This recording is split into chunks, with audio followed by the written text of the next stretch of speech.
Hola amigos, ¿cómo están? Bienvenidos a su canal de Lecciones de Paz Interior, donde saben que pueden suscribirse, darle like a los videos y también compartirlos con los amigos. Recuerden que estamos leyendo y entendiendo la vida de Martín Santome en su último año de trabajo, bueno, medio año porque ya le falta muy poco para jubilarse, y todos estos sinsabores que tiene con sus hijos, con sus algunos amigos cercanos, como es Vignel, el otro amigo que llegó de Uruguay, digo de Argentina, y todas esas personas que han estado a su lado y que tienen la tarea de hacerle la vida o más fácil o más difícil, ya sea o cual sea el caso.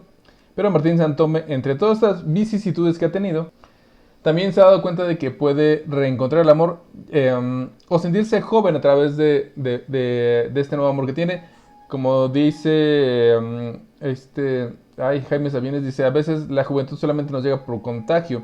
Y tal es el caso de él, que tiene 50 años, y Avellaneda, que tiene 24. Ya está a punto de irse a vivir con ella. Bueno, consiguieron un departamento, por decirlo de alguna manera, donde puede que empiecen a vivir su nuevo amor, su luna de miel, que fue en lo que terminó el capítulo pasado. Pero veamos en qué termina, cómo se sigue desarrollando esa historia de Martín Santome y su gran amor que es Avellaneda. Y dice aquí, martes 25 de junio. Un trabajo bárbaro, pero ya será para mañana. Miércoles 26 de junio. Tuve que trabajar hasta las 10 de la noche. Estoy literalmente reventado. Jueves 27 de junio. Creo que hoy debe haber sido el último día de jaleo. Nunca he visto un pedido de informes más complicado y más inútil. Y ya tenemos el balance encima. Esteban pasó sin fiebre, menos mal. Siguiente, viernes 28 de junio. Al fin, a las 7:30 salí de la oficina y fui al apartamento. Ella ya había llegado antes. Había abierto con su llave y se había instalado. Cuando llegué me recibió alegremente, sin inhibiciones, y otra vez con un beso. Comimos, hablamos, reímos, hicimos el amor.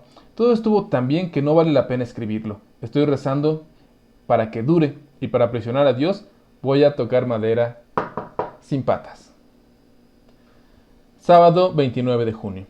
Parece que lo de Esteban no es tan serio. La radiografía y los análisis desmintieron al médico este mal agüero. A ese tipo le gusta aterrorizar, anunciar por lo menos la proximidad de graves complicaciones, también de peligros indefinidos e implacables. Después, si la realidad no es tan tremenda, sobreviene una gran sensación de alivio y el alivio familiar es por lo común el mejor clima posible para pagar esto sin un fastidio y hasta con gratitud, porque una cuenta abusivamente alta, esta es la que fue. Cuando uno le pregunta al doctor humildemente, casi con vergüenza, sintiendo claramente el bochorno de tocar un tema tan vulgar y grosero frente a él, esto, o también frente a quien sacrifica su vida, también con su tiempo, por claro, en esto que es la salud del prójimo. Y uno dice cosas como, ¿cuánto es, doctor? Él siempre dice, acompañando sus palabras con un generoso y comprensivo gesto de incomodidad, por favor, amigo, ya habrá tiempo para hablar de eso. Y no se apure, que conmigo nunca va a tener problema. Y enseguida, para rescatar la dignidad humana de este sórdido bache, hace punto y aparte y se lanza a dictar cátedra sobre el caldito que mañana tomará el convaleciente. Después, cuando al fin llega el tiempo de hablar de eso, viene la hinchada cuenta, sola, por correo, y uno se queda un poco turulato ante la cifra. Quizá porque en ese momento no estaba presente la sonrisa afable, paternal, franciscana de aquel austero mártir de la ciencia. Siguiente. Domingo 30 de junio. Todo un día para nosotros, desde el desayuno en adelante. Vine ansioso por verificar, por comprobarlo todo. Esto que fue lo del viernes.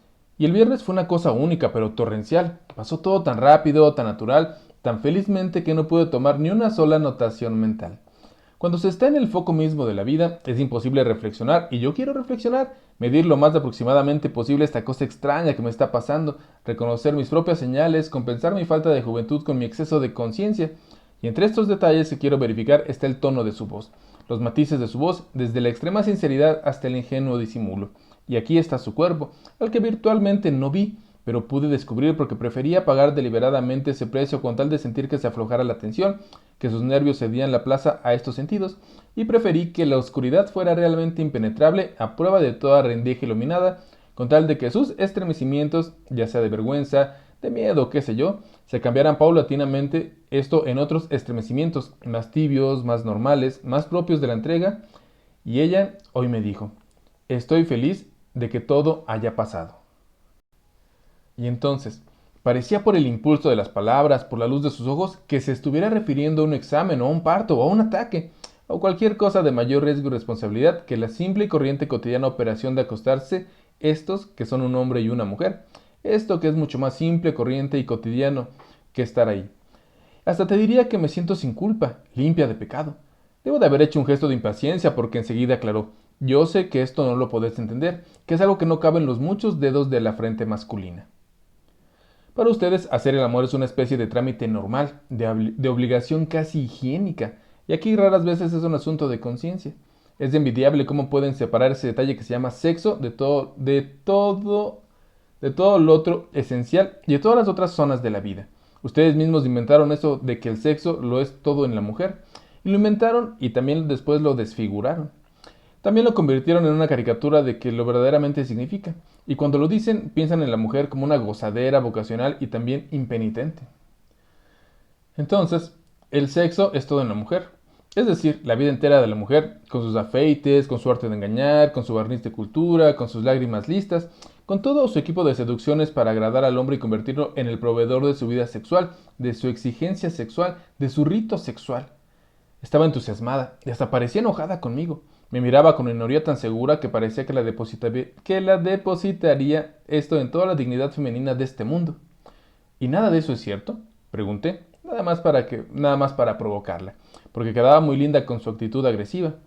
Algo de cierto, a veces es cierto. Yo sé que hay mujeres que son esto y nada más, pero hay otras, la mayoría, que no son eso, y otras más que aunque lo sean, son además otra cosa. Un ser humano complicado, egocéntrico, extremadamente sensible. Quizás sea cierto esto del ego femenino, esto que también sea sinónimo con el sexo, pero hay que comprender que la mujer identifica el sexo con la conciencia. Y allí puede estar la mayor culpa, la mayor felicidad. Esto podría ser el problema más arduo.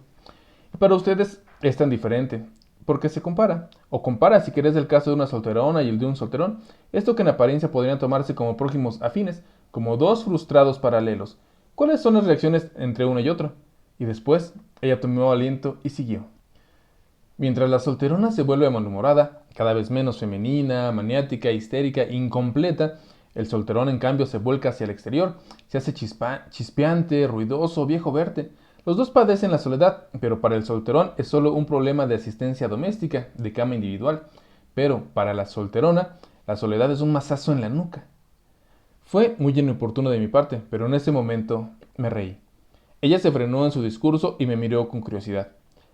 Me hace gracia oírte defender a las solteronas, dije. Me gusta y me asombra, además, verte así de preocupada por formular tu teoría. Debes heredarlo de tu madre. Ella tiene su teoría de la felicidad y vos también tenés la tuya. Una vez que quizá podría denominarse esto de las vinculaciones entre el sexo y la conciencia, esto con las mujeres promedio. Pero ahora decime, ¿de dónde sacaste que los hombres piensan de ese modo? ¿Que fueron los hombres quienes inventaron esa saludable macana de que el sexo lo es todo en la mujer? Y aquí ella puso cara de sentir vergüenza, de saberse acorralada. Yo sé que alguien me lo dijo, yo no soy una erudita, pero si no lo inventó un hombre, merecía que lo hubiera inventado. Y aquí ahora sí volví a reconocerla en esa salida de chiquilina, esta que se ve descubierta y recurre a una vuelta de aparente ingenuidad solo para hacerse disculpar. Después de todo, no me importan demasiado sus arranques feministas. En definitiva, todo había sido para explicarme por qué había dejado de sentirse culpable. Bueno, eso era lo importante, que no se creyera culpable, que aflojara la tensión, que se sintiera cómoda en mis brazos. Lo demás es adorno y también justificación.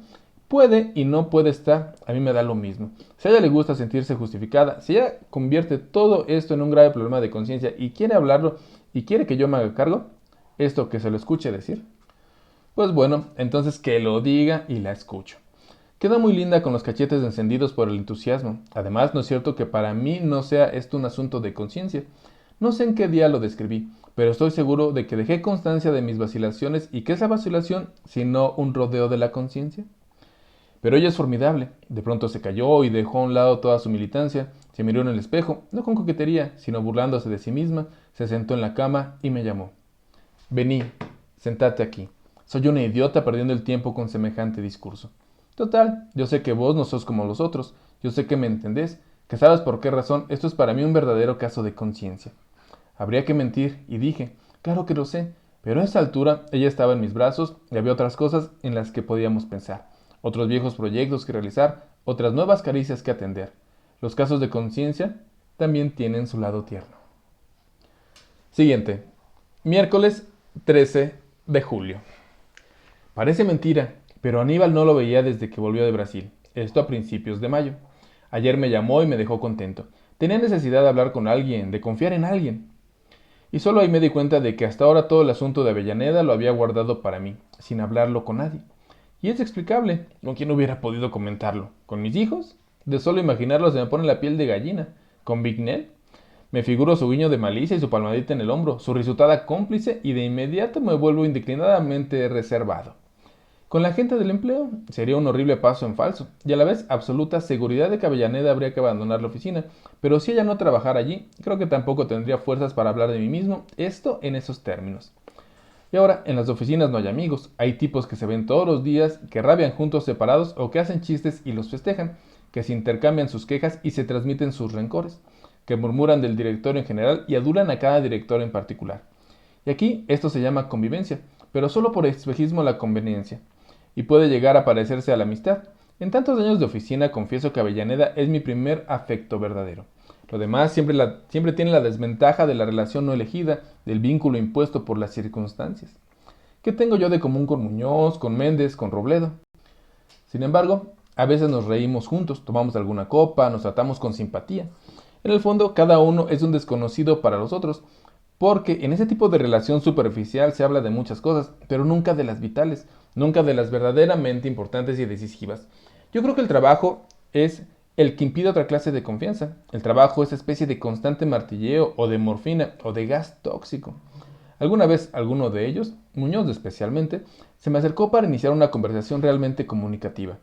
Ha empezado a hablar, ha empezado a delinear con franqueza su autorretrato y ha empezado a sintetizar los términos de su drama, de ese módico y también estacionado, desconcertante drama que atosiga la vida de cada cual, por más hombre promedio que se sienta. Pero entonces, siempre hay alguien que llama desde el mostrador.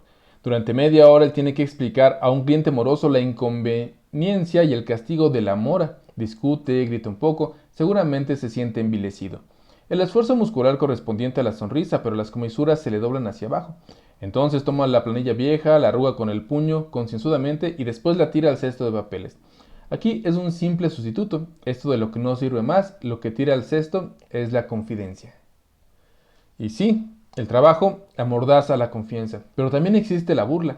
Todos somos especialistas en la burla. La disponibilidad de interés hacia el prójimo hay que gastarla de algún modo, de lo contrario se enquista y sobreviene la claustrofobia, la neurastenia, qué sé yo.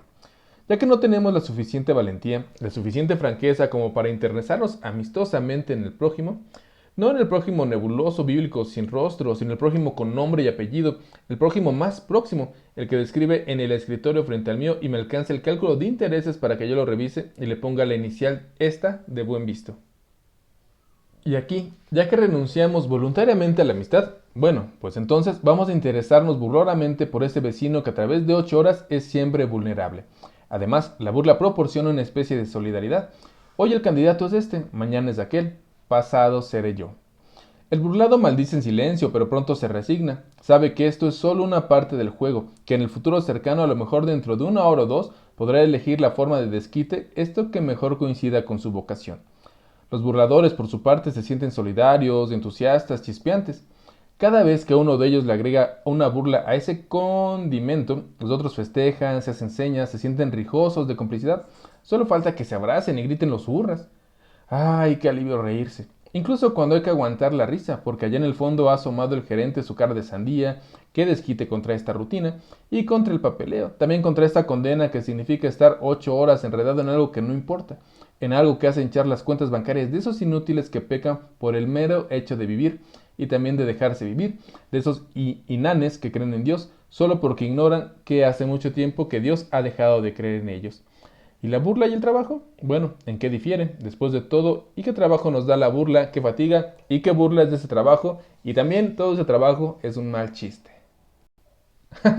Bueno, ahorita sí, Martín Santome se aventó un buen texto hablando acerca del trabajo y de la complicidad que sucede pues entre nosotros. Es como cuando vas a la escuela, ¿quién no tuvo alguna vez la pena o la vergüenza que a la maestra, en lugar de decirle, oiga maestra, le dijo, oiga mamá, y todos lo oyeron, ¿no? Y me incluyo, tal vez alguna vez lo dije, medio recuerdo que lo dije.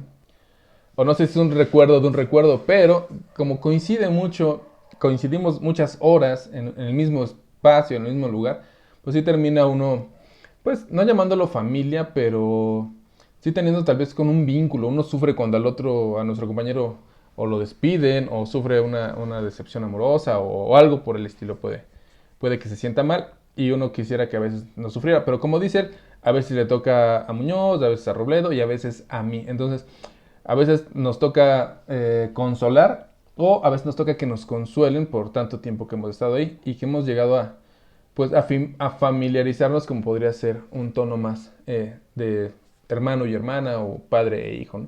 Cuando hay gente en los trabajos que son muy mayores, que ya tienen muchos años ahí, y llega un nuevo, y aparte de nuevo joven, pues el viejo tiende a ser más paternal que con los que ya estaban ahí. Pero bueno, continuamos con el jueves 4 de julio y dice así. Hablé largamente con Aníbal. Es la primera vez que pronuncio ante alguien el nombre de Avellaneda, es decir, la primera vez que lo pronuncio con el verdadero sentido, este sentido que tiene este nombre para mí. En algún momento, mientras se lo relataba, me pareció que veía todo el asunto desde afuera, como un espectador profundamente interesado. Aníbal me escuchó con religiosa atención y dijo, ¿y por qué no te casas? No entiendo bien el matiz de ese escrúpulo. Aquí me parecía mentira que no lo entendiese, y estaba tan claro. Y vuelta a la explicación. El cliché, el cliché de la explicación que yo me doy desde el comienzo, mi edad y su edad. Yo dentro de 10 años, ella dentro de 10 años. El afán de no perjudicarla y el otro afán de no parecer ridículo. También el goce del presente, mis 3 hijos y etcétera, etcétera, etcétera. ¿Y te parece que así no la perjudicas? Claro, eso es inevitable, pero de todos modos la perjudico menos que encadenándola. ¿Y ella qué dice? ¿Está de acuerdo? Eso se llama una pregunta incómoda. No sé si está de acuerdo. En su oportunidad ella dijo que sí, pero la verdad es que no sé si está de acuerdo. ¿Podrá ser que ella prefiera la situación estable, oficialmente estable y consagrada? ¿Me estaré diciendo que lo hago por ella y lo estaré haciendo realmente por mí? ¿Es el ridículo al que le temes o a otra cosa? Evidentemente el tipo estaba decidido a poner el dedo en la llaga. ¿Y qué quieres decir con eso? Me pediste que fuera franco, ¿no? Quiero decir que a mí me parece muy claro todo el problema. Lo que te pasa es que tenés miedo que dentro de 10 años ella te ponga los cuernos. ¿Y qué pues que le digan a uno la verdad? Sobre todo si se trata de una de esas verdades que uno ha evitado decirse en los soliloquios matinales, cuando recién se despierta y murmura pavadas amargadas, profundamente antipáticas, cargadas de autorrencor, a las que es necesario disipar antes de despertarse por completo y ponerse la máscara en el resto del día. Y aquí verán los otros, ¿y qué verán los otros? Así que tengo miedo de que dentro de 10 años ella me ponga los cuernos. Aníbal le contesté con una palabrota, que es la reacción tradicional varonil para cuando a uno lo tratan de cornudo, aunque sea a larga distancia y también a largo plazo.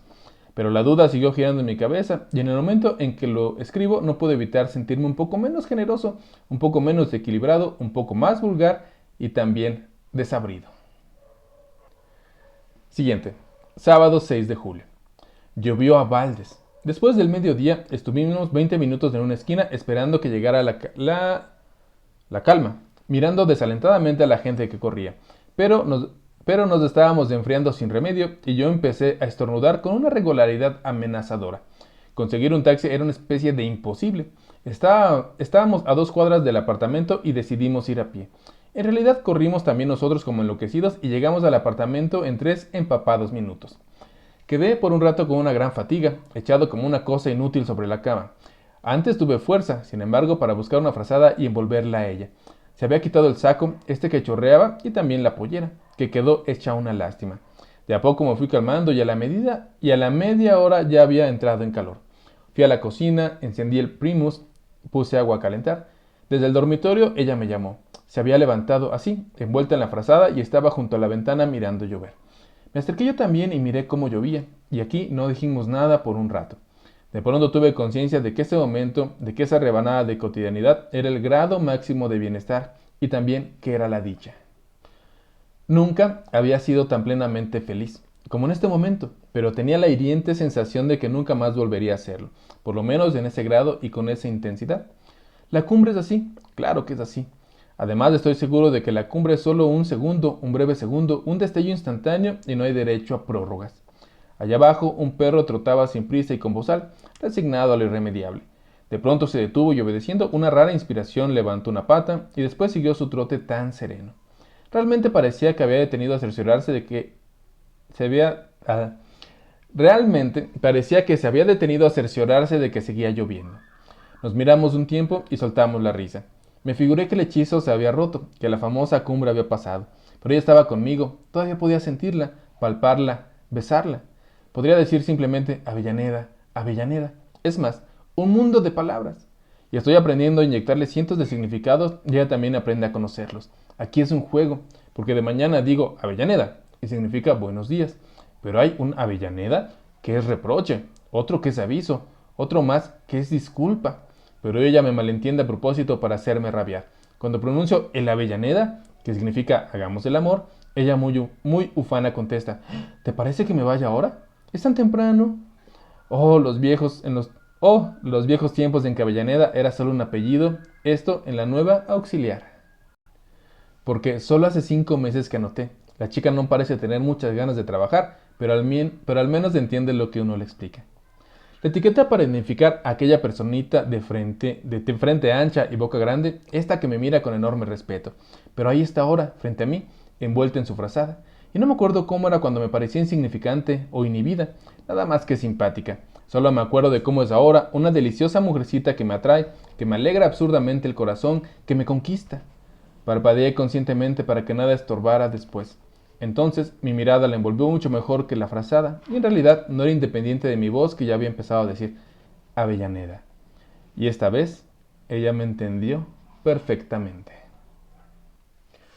Y continuamos con el domingo 7 de julio. Un día de sol espléndido, casi otoñal. Fuimos a Carrasco, la playa estaba desierta, tal vez debido a que en pleno julio la gente no se anima a creer en el buen tiempo. Nos sentamos en la arena, así como con la playa vacía, y esas olas se vuelven imponentes, y son ellas solas las que gobiernan el paisaje. Y aquí en este sentido me reconozco, lamentablemente dócil, maleable. Veo ese mar implacable y desolado, tan orgulloso de su espuma y de su coraje, apenas mancillado por gaviotas ingenuas, casi reales, y también de inmediato me refugio en esa irresponsable admiración. Pero después, casi enseguida, la admiración se desintegra y paso a sentirme tan indefenso como una almeja o como un canto rodado.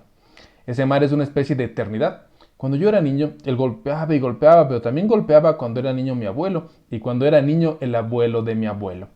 Una presencia móvil, pero sin vida. Una presencia de olas oscuras, insensibles.